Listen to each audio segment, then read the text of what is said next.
Hey, good afternoon, fourth graders.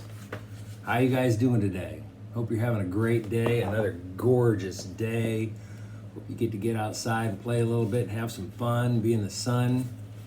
How about a little more by the Great Horn Spoon by that great author Sid Fleischman? Last we left in chapter 10. Oh my gosh, let's see.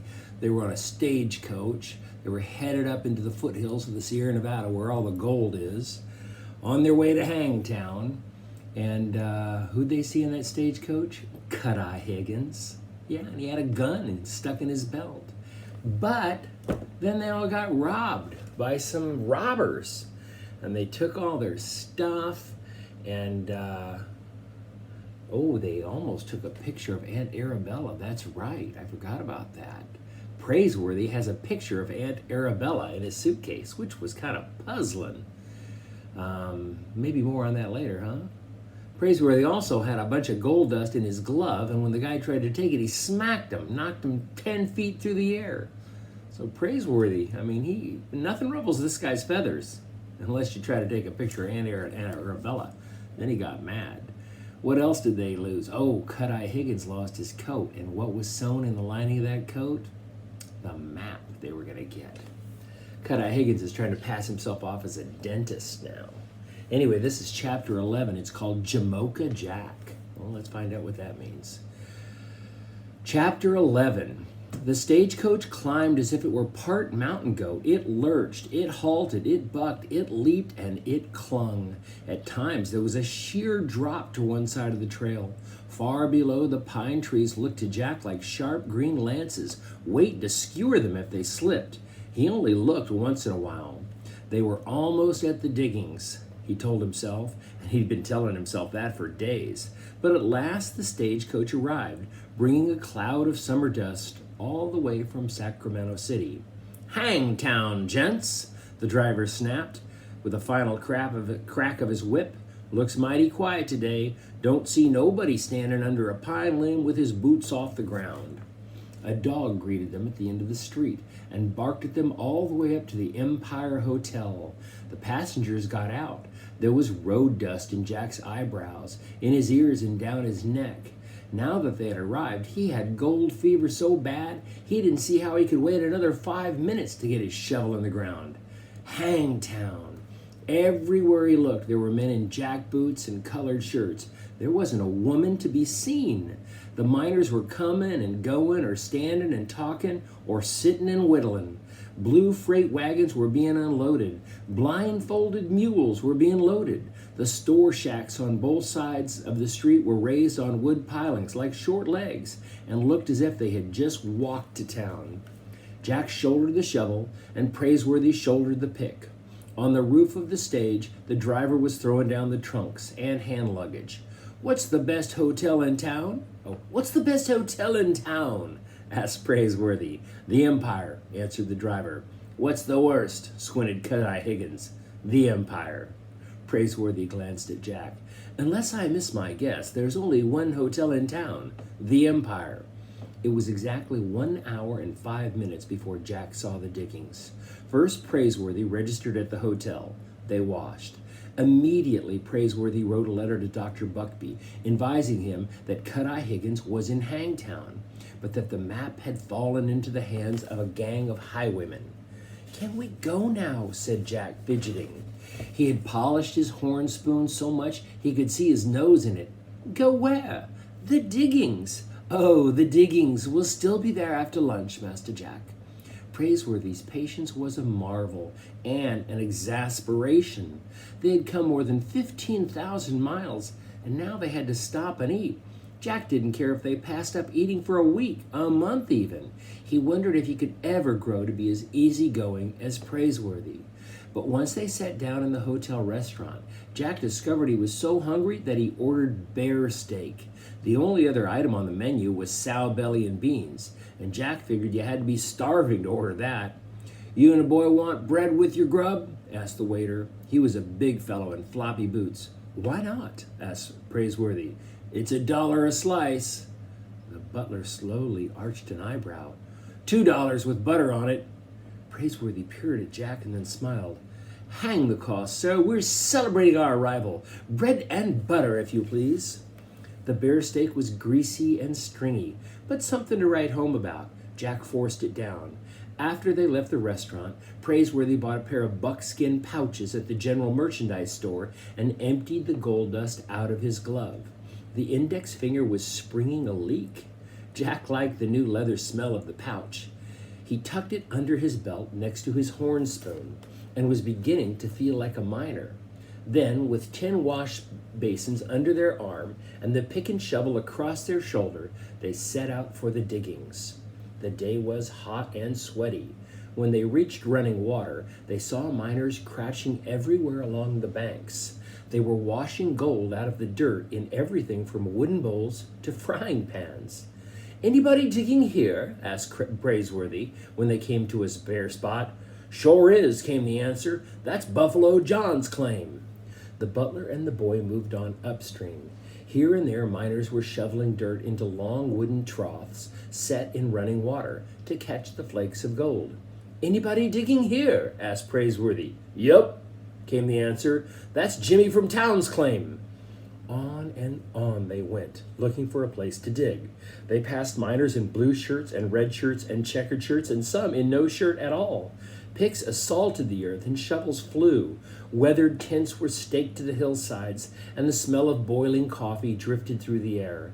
After they had walked a mile and a half, Jack began to think that they would never find a patch of ground that wasn't spoken for. Suddenly, a pistol shot cracked the mountain air. Praiseworthy's wash basin rang like a bell and leaped from his arm and went clattering away. "You there!" a voice from behind bellowed. Praiseworthy turned. His eyes narrowed slowly. "Are you talking to me, sir?" "Talking and shooting. What you doing with my wash pan under your arm?" Jack stared at the man. He had a thick, tangled beard, and his eyes were bent over under the weight of his slouch hat. "Needless to say, you're mistaken," Praiseworthy answered. "Until this moment, I've had the good fortune never to set eyes on you or your wash pan, sir." "We don't take kindly to thievery in these parts," growled the miner, stepping forward. "Man steals around here, we lop off his ears. That's miner's law." "Do you have any laws against shooting at strangers?" "Nope." Jack couldn't imagine Praiseworthy with his ears lopped off. He took a grip of the handle of the shovel as the miner came closer. His heart beat a little faster, and he waited for a signal from Praiseworthy. The miner belted his pistol and picked up the wash basin. He crimped an eye and looked it over. "It's mine, all right." "You're either nearsighted or a scoundrel," said Praiseworthy. Jack was ready to fight, if not for their lives, well, at least for Praiseworthy's ears. Just then, a flash of tin in the sunlight from a pile of wet rocks caught Jack's eye. He dropped his shovel and went for it. "Is this your pan?" Jack said. The miner's bushy eyebrows shot up like birds taking wings. "It is at that, ain't it?" And then he laughed as if the joke were on him. "I'd forgot my boots if I didn't have 'em on." Praiseworthy peered at the man. Apparently, shooting at strangers by mistake didn't amount to anything in the diggings. The miner hardly gave it another thought. "How about a cup of Jamocha?" "Jamocha?" said Praiseworthy. "Coffee. I got a pot working on the fire. Where are you strangers from?" Pitch Pine Billy Pierce, they call me, and I'd be rightly pleased if you did the same. Shucks, looked like I wore a hole plumb through your wash pan. Good shooting, though, weren't it?" Praiseworthy put his finger through the hole. The wash pan was useless. "Perfect shooting, sir." "No hard feelings?" said Pitch Pine Billy. "I can show you more ways to wash gold than skin a cat. Let's get that coffee. Put hair on the boy's chest. He your son?" Jack looked up at Praiseworthy. "My son?" the butler started to explain, but the miner didn't leave him long enough pause. "Mississippi McFinn has had his 2 boys with him. I hear they just struck it rich over at Poverty Hill. And then there's Peterman's boy. He and his pa is trying their luck up at Swellhead Diggins. What's your name, boy?" "Jack." "You look powerful clean for a young'un. It don't seem natural somehow. Why, your ears shine like newly minted gold pieces." Jack felt his face redden, and he glanced at Praiseworthy. "I'm not going to wash for a week," I thought, "or a month, or maybe until we get back to Boston."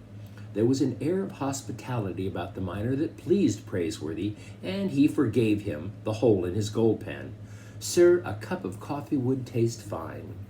Pitch Pine Billy led them to his weathered canvas tent, pitched along the slope. The coffee pot was boiling merrily. He filled 3 tin cans, black as paint it looked to Jack, and he had never tasted coffee in his life. Aunt Arabella would be furious. He looked at Praiseworthy, and Praiseworthy gave him a nod, as if to make up for having Jack wash his ears back in the hotel. The tin cans were so hot, they felt as if they had just been forged. Jack sat on a rock to let the brew cool. Although Praiseworthy's coat and boiler hat had fallen by the wayside, he clung to the black umbrella as the last badge of his calling. Butler, mused Pitch Pine Billy. He drank his coffee down, steam and all. "You any relative to Hemp Butler over there in Muletown?" "The name is Praiseworthy, not Butler, sir." The miner crimped an eye. "You don't say. Well, he calls himself Butler, old Hemp does. Never knowed his name was Praiseworthy, but I always figured him for the shifty type. How about 10-spot Butler over there at Poker Flat? He your folks?" There seemed to be no point in trying to make himself clear, and Praiseworthy let it go. "Tell me, Mr. Pierce, just call me Pitch Pine Billy. How do we stake a claim?" "Oh, it's easy. Find yourself a piece of real estate nobody's working, and pound 4 pegs in the corner. Put 10 cans on them so folks can seize. Rags'll do. And then you got yourself a legal claim. That's miner's law. As long as you work it at least 1 day a month, it stays yours."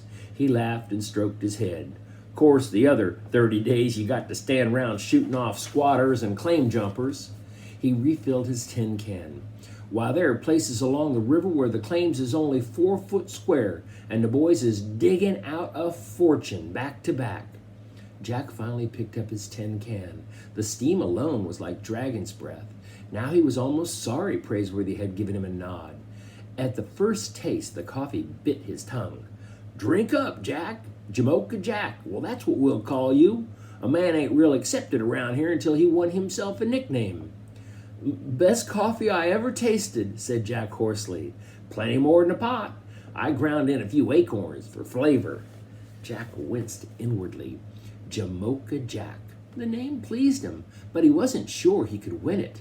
The coffee stung and burned and tasted poisonous. He forced down another mouthful. He was afraid the miner would take back the name if he didn't drain the can. He tried another swig, but it wouldn't go down. Praiseworthy, catching Jack's distress out of the corner of his eye, shifted his position. The tip of his umbrella jiggled Jack's elbow, and the tin can jumped. The coffee spilled. "It's no account," said Pitch Pine Billy. He lifted the pot and refilled Jack's can. "We don't stand on table manners out here." Jack gulped and stared at the fresh, steaming black portion of coffee. He had to begin all over again. Praiseworthy gave him a compassionate glance. He considered it his duty to look out for Jack, but now he had only made matters worse. "Let me show you how to wash out gold without water," Pine Pitch Billy was saying. "Take your horn spoon, boy, and scrape me some dirt from the crack in that rock. It's places like that the Spangles like to hide, if there is any." Jack was glad to set his coffee aside to cool. He slipped the horn spoon from his belt and turned eagerly to the crack in the rocks. "Not just a handful, boy." Jack scraped away, gathering up river sand and bits of dead pine needles. The horn spoon worked fine. It got into the cracks. He filled the miner's outstretched hands and sat on his heels to watch. "This is a trick the Sonorans use," said Pitch Pine Billy. "They come from Sonora down Mexico way. Water must be scarcer than gold around there. We call this dry washing." He poured the dirt in a small stream from fist to hand, like sand in an hourglass, while at the same time blowing on it. Sand and pine needles scattered under the force of his breath. He poured again and again, and each time the handful of dirt grew smaller. Grain for grain, gold is 8 times heavier than sand. If you blow just right, the spangles fall, and the lighter stuff goes flying. Jack bent closer. Finally, Pitch Pine Billy had nothing left to blow. He held out the rough palm of his hand and laughed. Boy, you struck it rich already. Look there. Rested in his hands were two gleaming pinheads of gold, but to Jack they looked as large as jewels. Put 'em in your pouch, boy, said Pitchpine Billy. Easy now, don't knock your coffee over. Thank you, sir, Jack smiled, whipping out his brand new buckskin pouch. But they're yours, the miner grinned. Anything that small, I throw back in. You and your pa can squat on my claim. But Praiseworthy's not. There's more yeller underfoot than I can dig out. I'd be obliged if you'd clear some of it away. You got any idea how to work that tin pan of yours, boy? Mr. Quartz Jackson, you a friend of old Quartz? Well, why didn't you say so? Stay for dinner here. We'll have sow belly and beans. I won't take no for an answer. Now let's get our boots wet, and I'll learn you how to pan. Bring your coffee. Jack exchanged a glance with Praiseworthy. Sow belly and beans? We'd be delighted to join you for dinner, Praiseworthy said, since Pitchpine Billy had left them no choice. They moved to the edge of the stream, and Jack took a swallow of coffee. The miner pulled a few weeds and threw them in the pan. Jack got down another mouthful of coffee. Around running water, explained Pitchpine Billy, gold has a way of getting tangled in the roots of weeds and grass. He tipped water in the pan and washed the roots clean. He added more dirt until the wash basin was better than half full, and then he began to pan, using the same circular motion Quartz Jack had shown them. You get rid of the rocks and the slickens little by little. Slickens, said Jack. Mud with the gold worked out of it. Keep the pan a-working, dipping and a-working, until the spangles reach the bottom. Fish out the rocks. Now see how I'm letting the slickens spill over the edge of the pan? It takes practice, boy. First you'll lose more color over the side than you'll save in the bottom, but you'll get the hang of it. Hey, you ain't drinking your coffee, boy. Well, look. Hey, we struck it rich again. Let me have your pouch. Jack took 2 hard swallows of coffee, and then he pulled off his shoes, rolled up his trousers, and tried his hand with the gold pan. The mountain water was icy, but he hardly noticed it at first. He hunted grass and weeds. 5 minutes later, he could no longer feel his feet. You're standing in melted snow off the high peaks, Pitchpine Billy chuckled. Now wash out enough color, and you can buy yourself some boots. And then he turned to Praiseworthy. You ain't exactly dressed for prospecting yourself. You and your boy are going to be needing a tent and a mountain cannery. A canary. A mountain canary? Praiseworthy asked. A mule or a burro. There goes one a hee-hawing now. Got a fine singing voice, don't he? What's that umbrella for? A matter of habit. Well, it ain't going to rain around here for some time. But seeing how I punctured your gold pan, I don't see any reason why an umbrella won't work just as well. Let me show you how. But Pine Pitch Billy lifted it off Praiseworthy's arms and opened the umbrella wide. He stuck it in the ground upside down. If you don't mind, sir, said Praiseworthy with a flash of impatience, I happen to treasure that. Yes, sir, the miner was saying to himself. It ought to work fine, just fine. And then he began shoveling dirt into the open umbrella. Praiseworthy watched with a kind of quiet horror. He had carried that black umbrella for years, and now it was being ruined before his eyes. I thank you, sir. But by then, Pitchpine Billy had lifted the dirt-filled umbrella into the water and was dunking it. He began to twirl it by the handle. He dunked and twirled and twirled and dunked.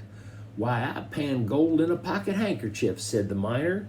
The dirt dissolves and washes through and leaves the spangles behind. Jack, meanwhile, was working the slickens out of his pan. He'd step out of the water to warm his feet and take a sip of coffee and then return. He worked 2 pans of dirt without finding a speck of color, but then he didn't have the hang of it. He was losing the gold with the slickens, but he stayed with it, and his feet turned blue. Finally, Pitchpine Billy was no longer plunging the umbrella, but working with the deft, gentle washing movement. He fingered out the rocks, and after another moment, returned the umbrella to Praiseworthy. Best gold pan along the river, he grinned. I might buy myself one of these. The mud was gone. In its place, along the black fabric of the umbrella, lay a bright dusting of gold and spangles. Praiseworthy crimped an eye and smiled at the hospitable miner. "I think I can get the hang of it, sir." He removed his shoes, rolled up his trousers, and set to work. All through the afternoon, Jack could be seen panning and taking a sip of cold coffee, and Praiseworthy cut an excellent figure, plunging a muddy umbrella in the stream. Finally, Jack reached the bottom of the tin can, and that was that. "Yes, sir, first-rate coffee, Pine Pitch Billy," he said. "First rate." "Glad you like it," answered the miner with a bushy-faced grin. "Jamocha Jack." Well, Jack's got himself a nickname. Boy, he's a friendly miner, that Pitch Pine Billy. First he was going to shoot him, and then he taught him how to pan, was going to make him dinner, gave him coffee, and even gave Jack a nickname, Jamocha Jack. That was a good one.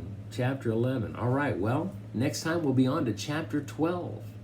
Enjoy the rest of your day. See you later.